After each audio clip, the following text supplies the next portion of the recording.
PINCODE right there by PINCODE, and definitely, just like we told you, we're going to be having a guest right here in the studio with us. Now, that was a duo that sang that song, right? But we have one of them here with us. Now, in case you didn't know, we've been playing a song right here on your number one lifestyle station, and it happens to be by one of those two amazing people, right? And feel free to direct your questions to the WhatsApp platform 0909-916-4403, and you can also send that message on X as well at City1051. Tara, you want to do the honors? Yeah. This is okay. Yeah. This is one of those times on radio where you're like so unsure of what to do, but like you gotta just do your job. I think I'm just gonna avoid eye contact at this point, so that even if anyways, it's lovely to have the one, the only singer-songwriter, and so many more that he'll be letting us know what he does live on the Super Drive Time show. We're talking in person of Rex Okiche. Hey, what's up, everybody? How you guys making me feel weird? No, it's not that. It's not that. I think it goes both ways. It's like, no, but first off, like on the other side, right? How Yeah. long has it been since you had this feel of being on the other side? Like you've gone into more executive stuff. Yes. Yeah. So how does it feel? It's awesome. I've missed it. I won't even lie. I was also at a radio interview yesterday. Okay. Yeah. So, and it's my first in like 2 years. Oh, okay. Yeah. So it's been interesting having to answer the questions. I know, right? looking at him now, he actually he looks like, I know he's an artist, but like he looks like an artist. It just hit you now, like it just hits you. Oh my days. Yeah. But no, yes, you've been hearing the song titled Giver play on City 105 on FM, maybe even on your playlist and somewhere where you go, other stations. And we have the artist here to ask him where he's been, because it's the same person or one of the duo on PINCODE. Definitely. If you listen to that song growing up, while I wasn't into songs so much growing up because of the parts of the country where I was in and the kind of upbringing I had, but yeah, I definitely know this song, and I know Lagos people did vibe to this song, because when some of the staff members here found out, oh, it's Rex that was sang this song, they were like, bringing memories, like, oh, I know where I was, oh, me and this girl that year, I was singing it back to her. But yes, anyways, how has it been taking all of that break time to come back? What made you decide to come back, and what made you decide to put a pause, if that was what the case was? A lot of things happened, right? So from PINCODE to now has been over 14 years, right? So initially I did that song when I just graduated from uni. So my service year was when that song came out, and I was supposed to be at my place of primary assignment, and we got visa to go shoot the video in South Africa, and I jackpot without looking back. So we shot it in South Africa and came back, and we had to push. A big shout out to everyone who helped us at that time, because we're just a young label starting out and all of that. Management and things were not exactly in place, so we did all the heavy lifting. But right after that, a lot of support wasn't coming in from the initial investors, so we had to do a lot of things on our own. And at that point, I think my band member, I'll call him Chucky, he hadn't finished school because I graduated before him, so he had to go back to school. That caused like a bit of a break. Then I got into radio while we were having the break, and I met some other guys, and I was like, you know what, let me just try and push this on my own, because he wasn't ready for us to do things without a label backing. So I had to just push on through. And since then I've recorded other songs. I released a song called Original with Brimo. I also put out some other songs, a lot of other songs. I featured you on a song with Jesse Jags as well. Orezi and Solid Star. That one came before the one with Jesse Jags. Jesse Jags came after he also left Chocolate City and was doing his own thing. And I met with a couple of friends of mine. He came over to their studio and he spoke about a song he wanted to do, like a high life song. And for some reason they just said, oh, that Rex can do it. And I hadn't done a high life ish song I hadn't even done that at all. So, but they know that I speak Igbo, and I got on the track, and amazingly, that song just came from nowhere. Because I only heard the instrumental one time. that he played it for me, and I just put on the headphones and recorded the song from start to finish.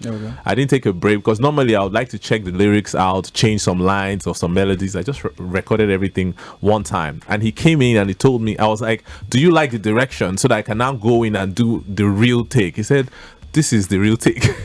And that's how we left the song like that. All right. So first off, before I even head to my question, right, you're gonna love this. This person says, wow, I never knew that it was Rex that sang the song Pin Code. Wonderful hearing Rex from the other side of the seat without Uncle Kingsley. Not the other person too. Was it 2 weeks ago or even last week, hollering at us on WhatsApp? The same Rex Okiche sang the song Giver.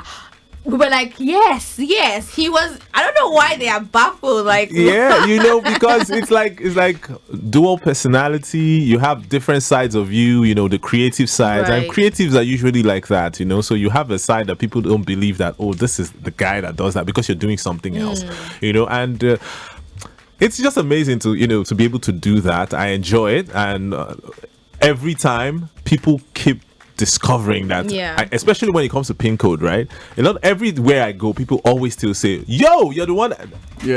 Sometimes I feel like, do I have to keep saying this all the time? Do I have to print a t-shirt and just in case the guy that signed pin code? Because every time people just realize that, oh, you did that. And even people who know me from my newer songs, sometimes they just realize that, oh, they just connected the dot. Oh, he's the one. Damn, no wonder, no wonder. It's because of the name, and because you guys were two then. So here's the thing, right? First off, before we even get to your new song called Giver, right?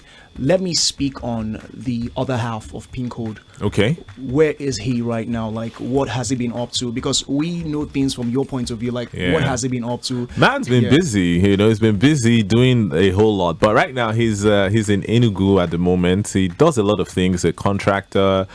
He's working with the government presently. Oh, okay. Yeah, and we got back together in 2016 to release a project, like a song. Right. We wanted to do a project, but a lot of things had changed at the time. We're not in the same location, and then I think around that time he was getting married and stuff like that. So we put out one song, but weren't able to put out the project. We even have a lot of recent songs we've recorded that are just in my hard drive. Okay, yeah.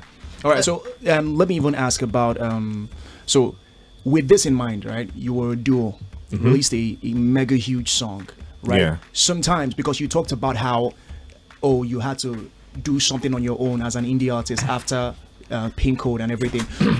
This is me just asking, right? Honestly, do you wish you sang Pin Code alone?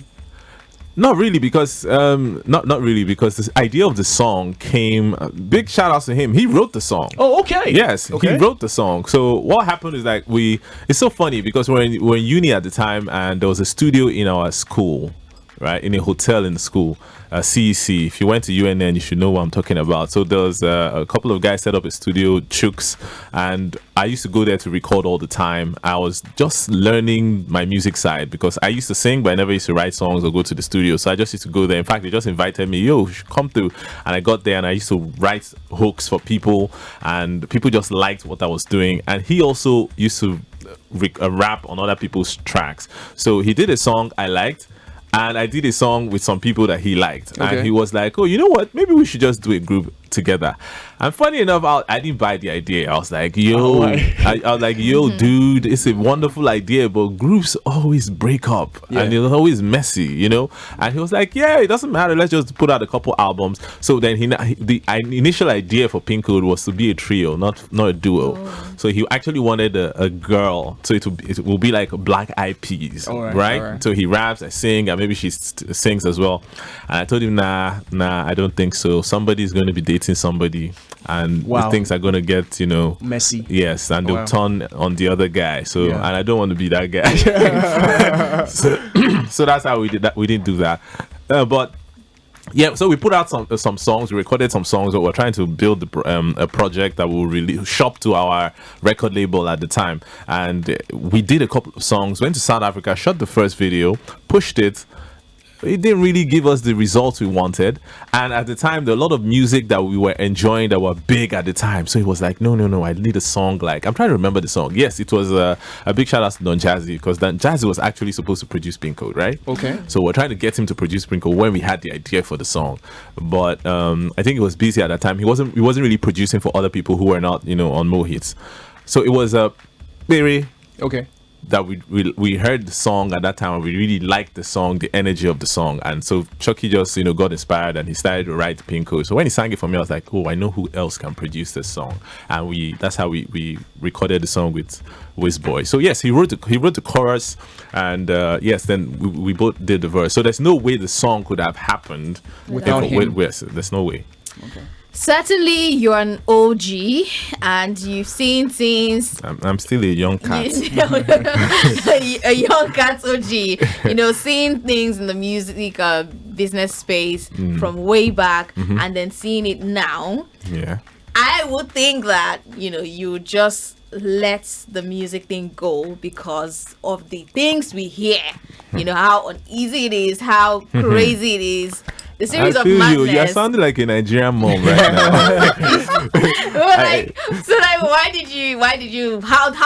How did this is me asking how Giva came about, because that's like your latest song that dropped, and everybody is banging to that.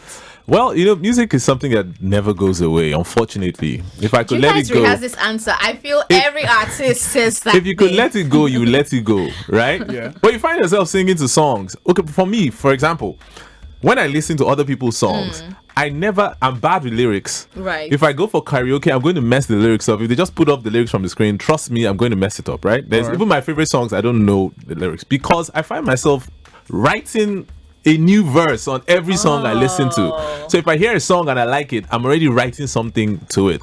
It's just like clockwork, right? So sometimes you just miss it, and I'm like, okay, you know what? I'll hear a beat I like. I'll just call my producer. I'm like, oh, send me something. I just feel like I don't want this to be rusty, and I just wrote a song, and like that. That's how it just comes. So I wasn't really intending to put out a song, but I think earlier this year we got together, and my producer, and he was like, I think you should put out an EP. Let's put out the body of work. And I was like, okay, let's start. And because it's expensive to produce music right now, very, very expensive. It's ridiculously expensive. So we started working on a couple of songs, and Giver came accidentally, because we had a song that we liked, and we were working on that song to be the song we released. Then randomly he sent me a beat, and I recorded something on it.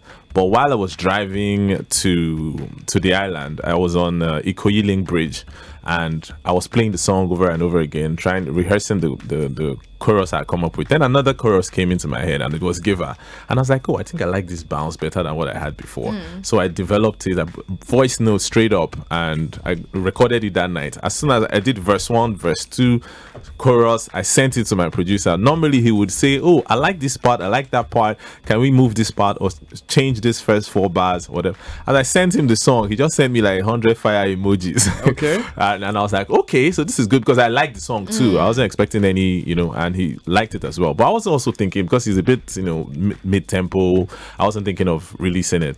But before we put out the song, someone heard it and I was like, he prefers this one. And that's how we went with it. You have made music with the climate back in the day, the music climate back in the day, and how it is now. You have more artists that can go viral now. You have different mechanisms, different platforms that can make somebody's song go to different lengths and even areas that they never planned, right? But the longevity of a song is kind of questionable right now compared to how a lot of people back in the day say it now.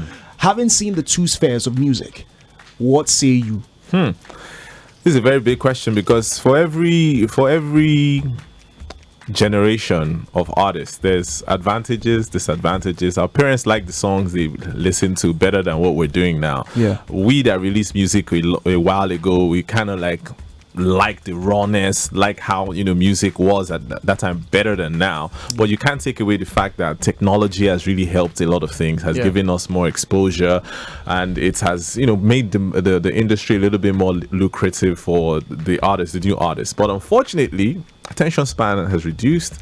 People are just churning out stuff. There are a lot of softwares now that sample music. Producers don't even have to work as hard. Yeah. You know, you just have to be creative and mix things up, and you can come up with a new sound, right?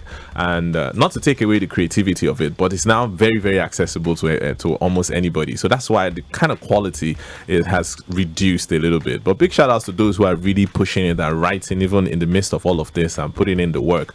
But I would say it's beautiful, but it was tougher, you know, to get heard back in the 2000s, the early 2000s, 99. Tougher if you had a big song in Nigeria. There's a difference. We have big songs now, but based off of charts and metrics and streaming platforms, but not exactly on the ground. You know, we don't have artists that, you know, can pull the kind of crowd that you could pull back then off of just their music.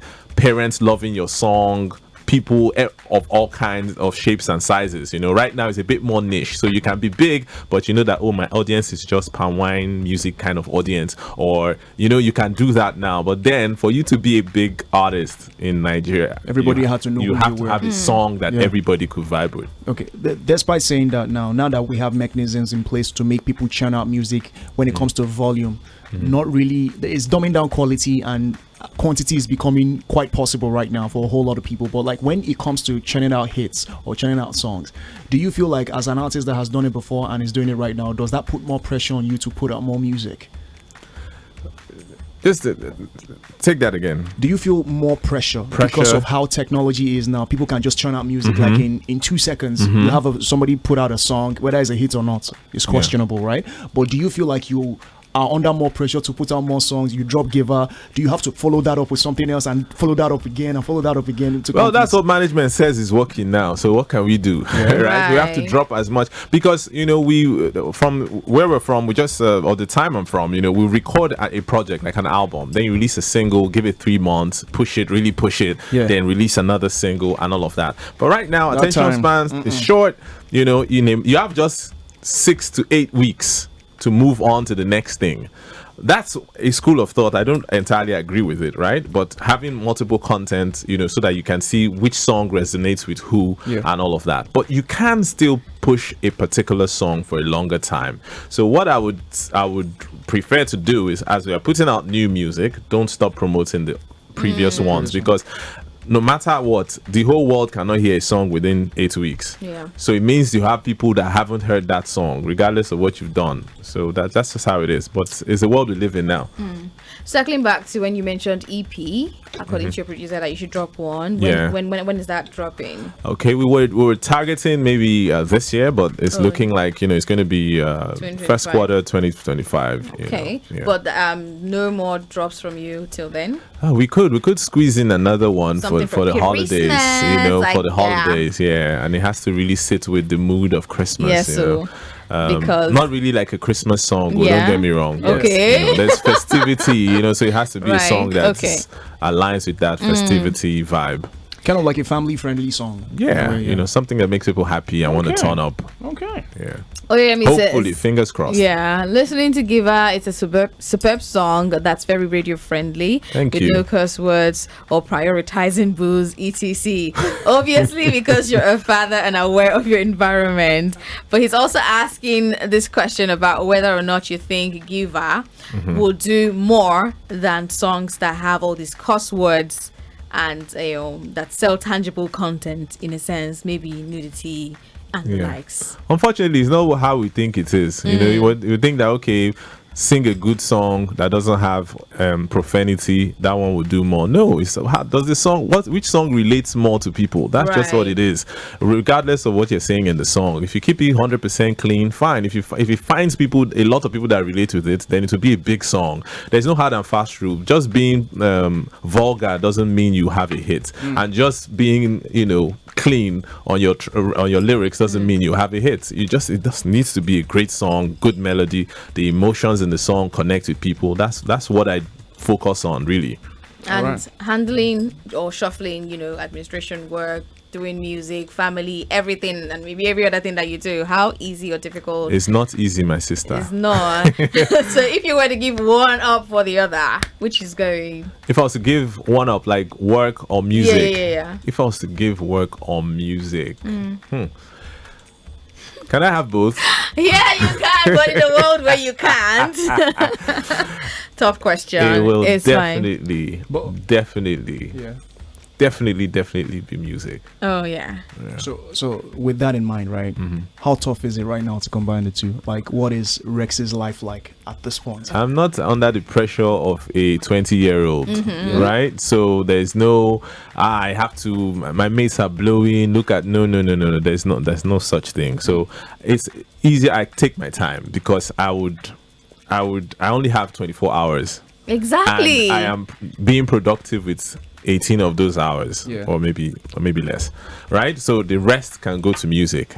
But even in this music thing that we're saying, you do A&R, you're like a music executive. So it's Yeah. like, it's not just even you like going to the I studio to help record your artists song. with their music Exactly. distribution too. Yeah. You know, so but that's also just so that I learn the Yeah. nitty gritty of the industry right now. So it still serves the music purpose. And as long as I can write music while I'm driving home. So it's not Right. like work.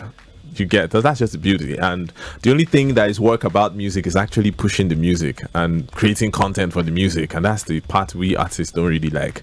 We will just want to give us a studio, let's record. There's chicken, there's and everything. We're feeling good, we just record the song and be recording all day. We don't want to do any other thing. Yeah.